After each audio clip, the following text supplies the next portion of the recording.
I want to talk about equilibrium.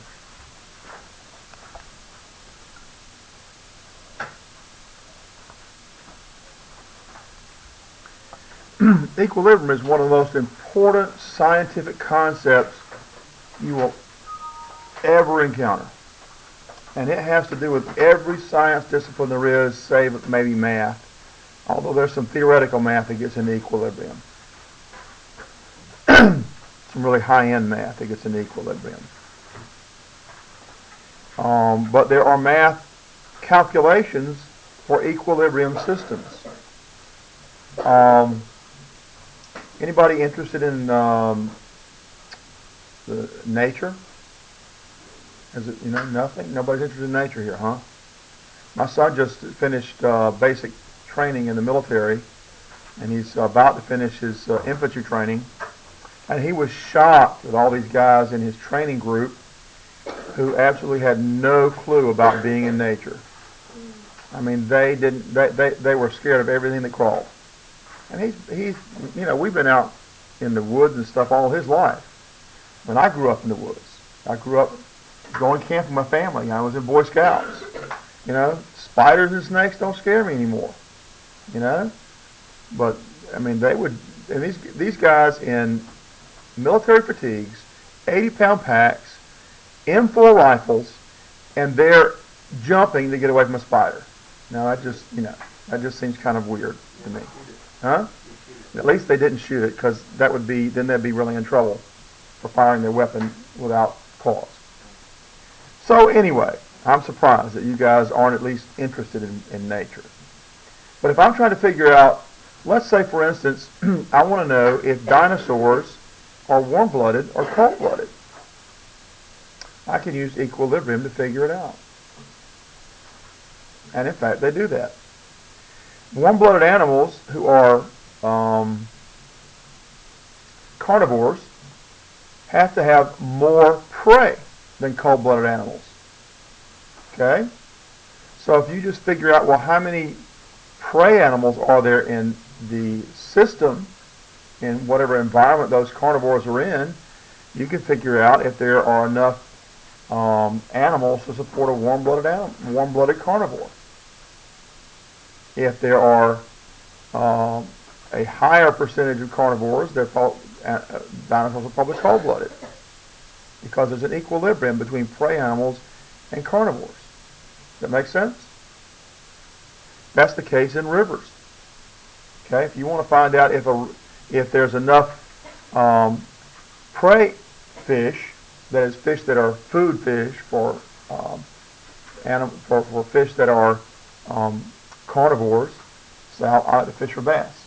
Okay, if you're going to have a healthy bass pond, you got to have plenty of food for that bass. Okay, that's an equilibrium system. Well, equilibriums exist in, well, I'm sure you've heard in the news about things like global warming. That's because our atmosphere is an equilibrium system. Okay?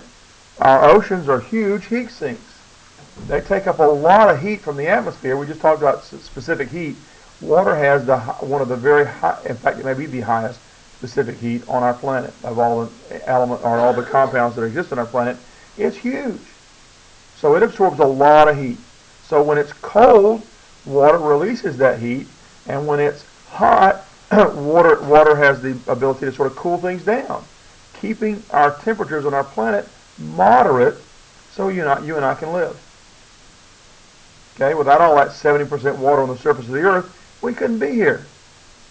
Just look at the planets that don't have water, and look at the extremes of temperatures they have there. So it's an equilibrium system. Now, what is an equilibrium system? An equilibrium system is a system that changes with conditions. Okay? An equilibrium system is one that changes with conditions in some way or form. It's a balance between at least two parts, and that balance between those two parts changes with conditions. Okay? If some disease kills off all the prey animals, or 90% of the prey animals, what happens to the carnivore dinosaurs? They starve to death. That's right. Okay? if we increase the amount of CO2 and other heat-trapping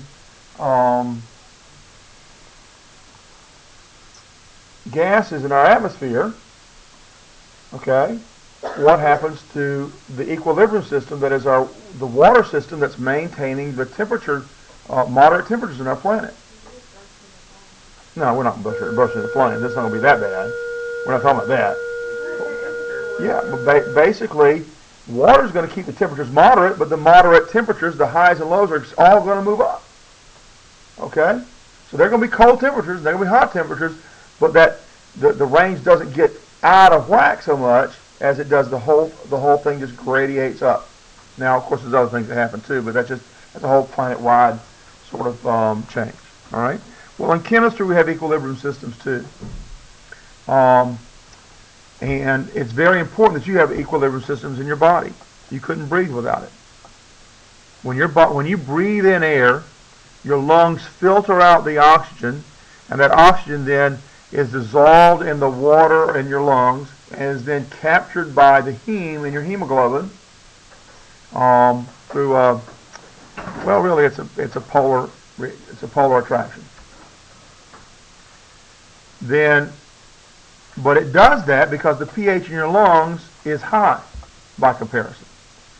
The blood travels through your bloodstream and reaches the ends of your hands and your fingers and your toes where the pH is higher. And it's higher because you've got more CO2 in your blood in the extremes of your bloodstream because your muscles are using up oxygen and giving off the CO2. And if you put CO2 in water, you get carbonic acid, which is in itself an equilibrium system.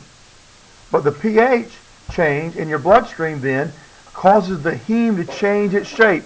There's another equilibrium system. It changes its shape with conditions. And it releases the oxygen and takes up the CO2, travels through your veins back to your lungs where the pH is higher. It changes its shape, releases the CO2, and captures oxygen. You know, it's not a perfect system. Some of those hemes travel through your bloodstream without releasing oxygen, without releasing CO2, but the higher percentage of them do, and that's what allows you to actually breathe. Okay? Your body is a huge collection of equilibrium systems. Okay? Without it, life wouldn't exist. Even your DNA. Your DNA, when does your DNA separate? What happens in your bloodstream to cause your DNA to separate so it can replicate itself? Huh? There's a chemical change, a physical change that causes that DNA to separate. Huh? Well, you can actually make it happen with either pH change or with temperature change. Either one will separate the DNA because it's an equilibrium system that is changed by conditions. Yeah, well, that's all part of it. Of course, you have all these other systems that help out, right? All these other little, what are they called? The biological catalysts, what are they called? Y'all don't even know. Y'all have had biology and y'all don't even know. Okay. Last semester, you've forgotten already. Oh, man. Come on. All right. I'll think of it shortly. It'll pop into my head. But it's the biological systems in your body. There's one type of thing that does the catalysis in your bloodstream. Does all these things for you. Huh? Okay. Anyway. All right, so in chemistry, when we have an equilibrium system, let's use the one we were talking about a minute ago that happens in your bloodstream. When the CO2 increases, we get carbonic acid. Okay? So what is most of your bloodstream made of? What's most of your blood made of? Really? Water. Yeah. How much water are you made of? Which, oddly enough, is about the percentage of water on our planet, isn't it? Does that make you think? Okay. So we got a lot of water. We're mostly water. We're big sacks of water. Okay. And if we increase the amount of CO2, which is a gas, but it does somewhat dissolve in water, then we tend to produce more of this stuff. which is an acid. And acids do what to make them behave like acids?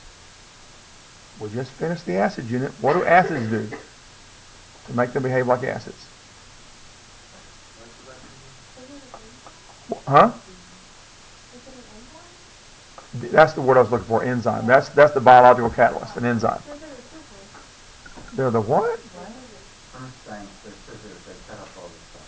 Yeah, it's a whole big model. You have to watch the video. I got you. All right. I got it. Well, enzymes do more than just cut stuff apart, though. There are enzymes that do cut things apart, but there are enzymes that put things back together, too.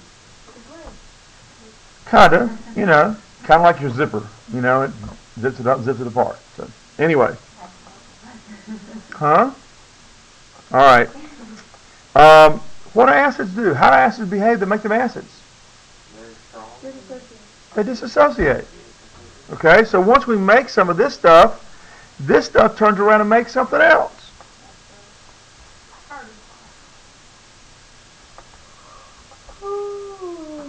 Let's use Bronsted-Lowry. In the Bronsted-Lowry theory, the hydrogen ion comes off and joins up with the water, and we get hydronium ions.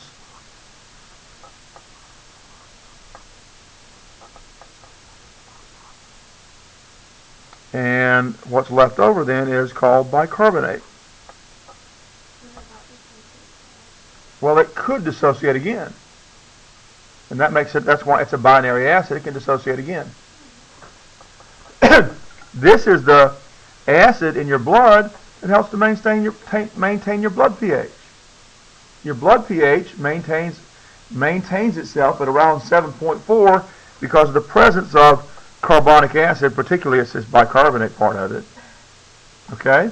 The bicarbonate, along with the dihydrogen phosphate, or phosphoric acid, those two acids, remember, were the ones you had to remember in the last unit, were the ones that help maintain your blood pH? Carbonic acid and phosphoric acid. Okay? Well, so this, and then, yes, it dissociates again. And the second dissociation is the one that actually helps along with the pH.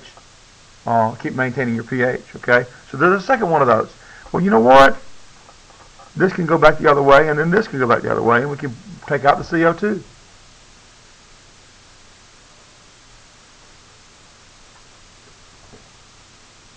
And we can take this and move it along.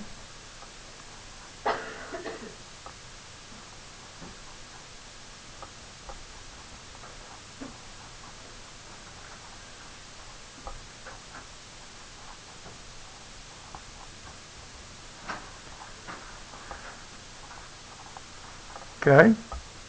There's 3 different equilibrium equations going on in your body every time you breathe. Huh? Oh, you're right. 2 negative. Every time you breathe. If you run, if you exercise, what happens to the amount of CO2 in your blood? It goes up. What happens to your pH whenever you exercise a lot? It goes down because you're putting more of these hydronium ions in your solution. Okay? Huh? Could be. I'm glad you asked that question. The question is that bad? Well, let's say, for instance, that you exercise too hard and you don't get enough oxygen to balance out the amount of CO2. You pass out. Okay? You pass out, your body reboots. You guys probably understand that better than me telling you what, the biology word or whatever, the biochemistry words or whatever. It reboots. That's why you pass out, to make you stop exercising so hard so your body can get more oxygen. You start to breathe normally. Well, you don't know this when you're passed out, but you breathe normally. You breathe normally, you balance the CO2 and oxygen. Guess what happens then? You wake up. Okay? What happens if you breathe too much? You get really scared about my next test. Huh? You hyperventilate. What can happen if you hyperventilate too much? You pass out. That's another equilibrium system. All about breathing. Huh? Because you get too much oxygen. Too much oxygen makes your pH go up. and your body says, whoa, something's wrong here, and you pass out. You breathe normally, you stop being so nervous, and you wake up. So if your body starts freaking out, you just pass out. Pretty much. It's a little more complex than that, but a lot of it's exactly that. Okay? Look, and there's, you know what smelling salts are, right? Those really should not be administered by someone who is not an expert, not trained. Smelling salts. Because your body is still in the process of rebooting. You don't want to wake up too soon. Okay? Most of the time, if you pass out, if you're passing out because of hyperventilation or overexertion, you just want to let them lay there for a little while until they wake up. It's healthier for them. At least that's my understanding. You know. And I'm not an expert. Don't tell me. I'm not a doctor. Okay? If they die, you get to file against you and get sued. You cause more damage. You cause more damage by waking up too fast. And that's different from getting a blow in the head. But you still need an expert there to administer the stuff. Okay? They used to just give that. It's just ammonia, but they used to give that to you without even thinking about it. But it's probably better if you don't wake somebody up. Let them wake up on their own. Yep. Okay. Equilibrium systems. And this is important. Now, so if I do something to unbalance the system is going to rebalance itself. That's what your body's doing when you wake back up, or when you pass out and then wake back up. Okay? Any of these systems are going to do something to fix it so that the equilibrium remains consistent. When I say consistent, the rate at which this forward reaction is proceeding is going to equal the rate at which the reverse reaction is proceeding. And if you do something to unbalance everything, it's going to reestablish a new equilibrium.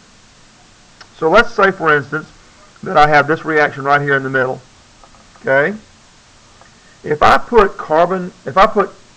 hydrochloric acid in a solution that has this reaction running, it's going forward and it's going backwards all at the same time. I put more hydrochloric acid in there. What am I creating by putting hydrochloric acid in the water that is competing with this reaction? What am I making by introducing hydrochloric acid that is the same as one part of this? The hydronium. So if I have hydrochloric acid being a strong acid, so it doesn't go in the reverse. It only goes forward. Doesn't have to have the H2O, CO2 in there too. If you're adding it to the solution. We are, but I'm showing us two separate things here for a minute. Okay? So we're putting in the hydrochloric acid because it's a strong acid, we are essentially increasing the amount of hydronium ions. Okay? So if this then gets put into this solution, we're adding to this stuff. Now this thing is, if we reached equilibrium, this is in a balance. If we add some of this to it, we just unbalanced it. You can think of it like a seesaw. Okay? If we unbalance, it's going to tip it over, and it's going to find a way to go back to the even point, where the rate of the forward reaction equals the rate of the reverse reaction. Does that make sense? Your body will find a way no matter what. Well, everything finds a way. If there's an equilibrium system in nature, everything finds a way to reestablish the equilibrium. Now, what happens is, if we add more hydronium ions to this, we're pushing the reverse reaction in the reverse direction. So we're actually creating more carbonic acid, which in turn is going to create CO2. So if I dissolve carbonic acid in water, if I have some carbonic acid in water, and I put another acid in there, what would I see that would show me that reaction is taking place?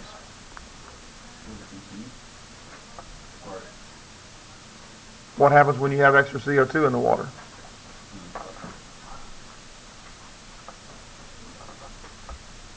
You get it to bubble.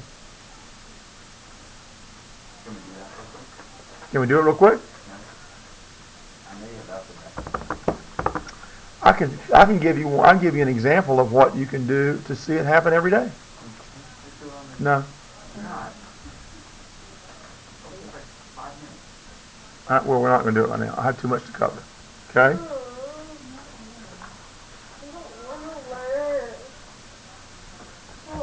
Anybody know what this is? That's sodium or Bicarbonate. This HCO3 is called bicarbonate. Okay? So if I put this in water, this stuff dissolves in water, and I get HCO3. Okay? There's our bicarbonate right there. See? If I put an acid in with sodium bicarbonate, you've seen that happen, haven't you? Haven't you put acid in with sodium bicarbonate? Huh? No. Vinegar and baking soda? It makes a rocket. This is baking soda. If I put an acid in there, I'm going to get more hydronium ions. That's going to drive this reaction here back to the left, which drives this reaction back to the left, which gives us what coming out the top? Yeah, you get bubbles. But you've done that before. No. You never put vinegar and baking soda together. You just told me what happens. Because I know what happens. I've never done it. You really? I've never done it. You've never done it? I don't think so. Oh my gosh! Nope. Wow, that's what I say. You are, aren't you? I was in middle school and elementary school. Wasn't that good? Yeah, I know. You were worksheeted to death, weren't you? No. No, they just didn't do a lot. Okay. Equilibrium systems. Now, there are chemical equilibrium systems. There are chemical equilibrium systems. There are also solution or physical equilibrium systems.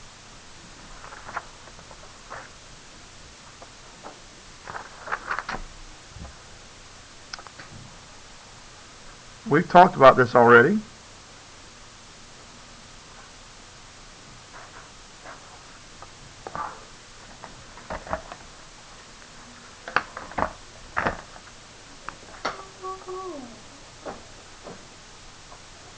What happens when I put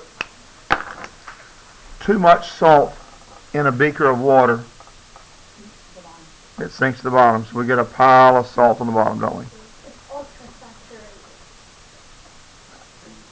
Actually, it's saturated. You can't supersaturate table salt in water. Okay? But we get a pile of salt on the bottom. Alright?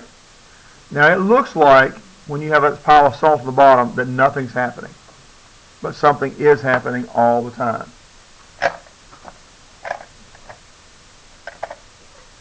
There are particles of NaCl here that are separating into sodium ions and chloride ions all the time. So particles are becoming sodium ions and chloride ions all the time. There are also, all the time, sodium ions and chloride ions that are coming together to make sodium chloride, and they're settling on the bottom. So this is going on all the time. That's why it's called, we call it a dynamic equilibrium. So back to our other reactions here, the fact that the reactions are going in the forward direction and the reverse direction all the time means what we have is a dynamic equilibrium. So what do you see, Dynamic means it's moving, equilibrium means it's balanced. Go ahead. Wouldn't the bicarbonate and the water always have a dynamic equilibrium too, since you always said water always breaks up with itself when it hits itself? Mm-hmm. So In a sense, but when you think about it too, what you're describing, that the number of hydronium and hydroxide ions in pure water is so small, it doesn't. This is much bigger, and so it doesn't really affect it as much. But in a sense, you're right that the water, the autoionization of water is an equilibrium system. We are at all times creating hydronium ions. and and hydroxide ions. And at the same time, we are always creating water molecules again from those. It's just constant. It's going on all the time. Big circle. Forward and back, forward and back, forward and back, forward and back. But the amount of water and the amount of these things, the ratio doesn't change. And we use the example of students walking up and down the hallways at Norman High School, right? Y'all remember that? No. Yeah. Am I boring you guys? Good, let's take a quiz. You got a piece of paper. What? Why not? Let's do a quiz. I bet I'll get your attention then, won't I? Y'all won't be bored taking a quiz, will you? You were talking about kids walking around the How hallway. it's always an equal number. I mean, when some people go to one side, other people go to the other side. You told us about that a couple times. I'm just making sure I'm connecting the previous stuff. Like you said, like if we have like 2,000 students and there's 1,000 on each wing, then the school. If I'm boring you, we'll do a quiz. Are you sure? Huh?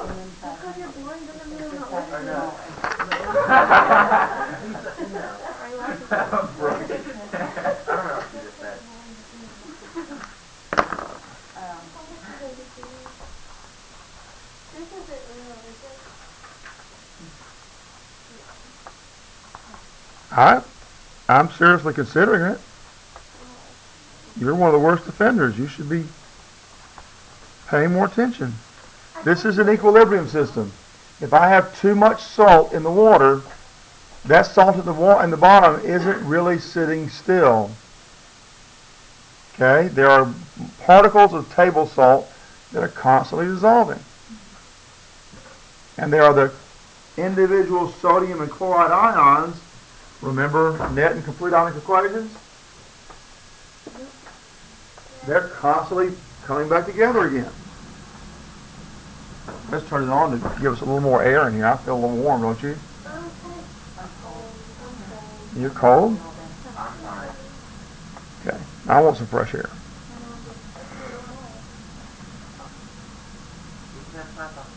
Yeah. You would. Well, no, I'm listening. Hmm? All right. I did. Good. All right. So this equilibrium is happening all the time. Okay? Let's say we've got another beaker that contains a gas dissolved in the water.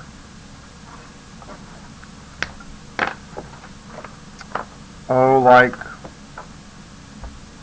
carbon dioxide or oxygen.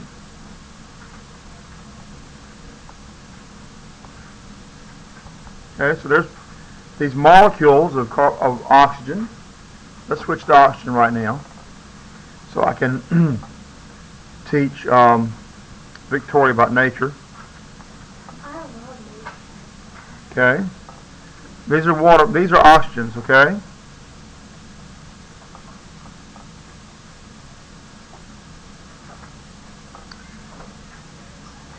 The amount of oxygen dissolved in the water is constant if you have an open container. The amount of oxygen dissolved in the water is constant, but that doesn't mean the molecules are constant. Okay, the molecules are constantly moving around, and if an oxygen molecule is near the surface and has a high enough velocity, it's going to become a gas.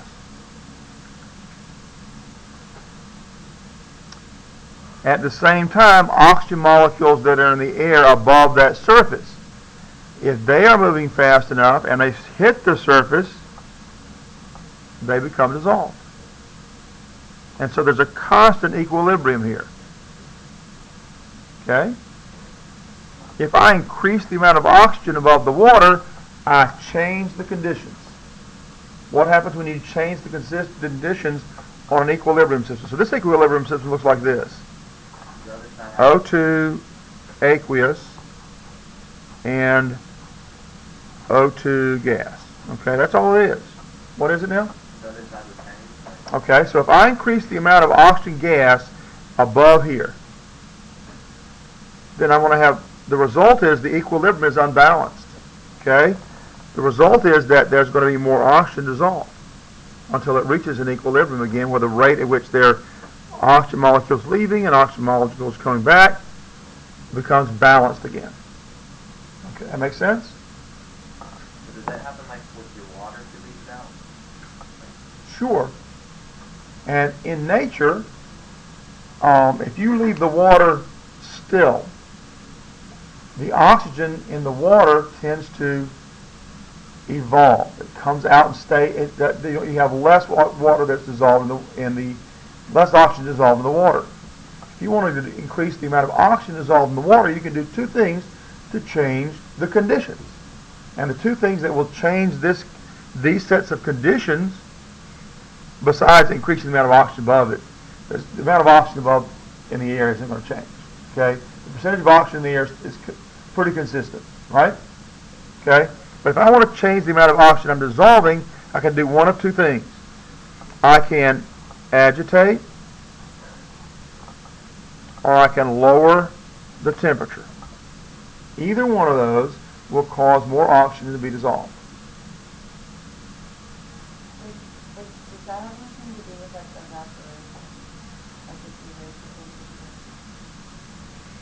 temperature? Well, if you increase the temperature, evaporation rates increase. That's true. Yeah. Okay? Does that have to do with the oxygen or does that just It doesn't have as much to do with oxygen. Okay? But if the water sits still, anybody ever seen a pond that just sits there in the summertime when it's hot? What happens? Well, you might see bubbles. You ever had in a drought? It's dry all the time. It's hot, huh?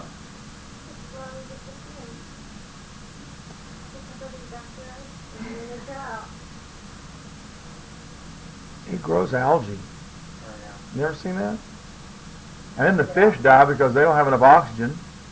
If it's hot, you increase the temperature. There's no agitation because there's no water coming in because of the drought. You're lowering the amount of oxygen dissolved in the water. Fish can't breathe.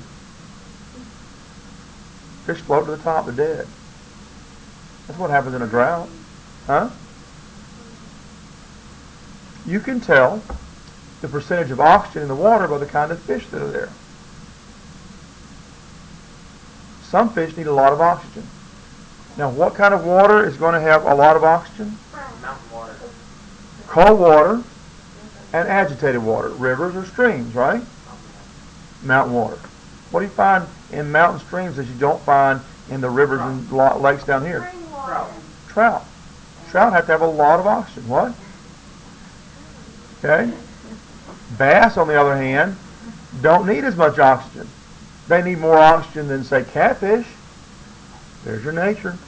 You can tell how much oxygen there is in a lake, in a pond, in a stream, just by studying the kind of fish or water animals that are there. If there are no fish at all, and there's only little creepy crawlies in there, bugs and things, there's not much oxygen in there at all. Okay? It's all because of this equilibrium. The system shifts to accommodate the change in the equilibrium. Yes?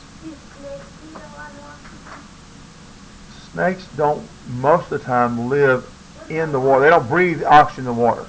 There are snakes that live in the water, but they come to the surface to breathe. What about alligators? Alligators come to the surface to breathe. Like they live in the water 24/7? No. I always thought they came to land to eat. They come to land to they eat in the water. like with their little eyes? They do come to the land to lay their eggs. What about like sharks? Like fish? What about sharks in the ocean? Do they like ocean animal or ocean fish? They all need oxygen, sure. Are there different levels of oxygen in the ocean? Sure. Like in the Atlantic is different than the Pacific? Probably not much. Okay. But there's more oxygen in the Arctic than there is at the equators. Because it's colder. Yeah. So the deeper you go in the ocean, there's more oxygen. There actually is the potential for more oxygen because you're under more pressure, but there's a whole lot of other equilibrium systems that are preventing that from happening. So in fact, down near the bottom, you actually have less oxygen than the top. What? Okay. All right. So equilibrium systems occur all the time. Okay? You don't think about it that way, but they're occurring all the time. All right?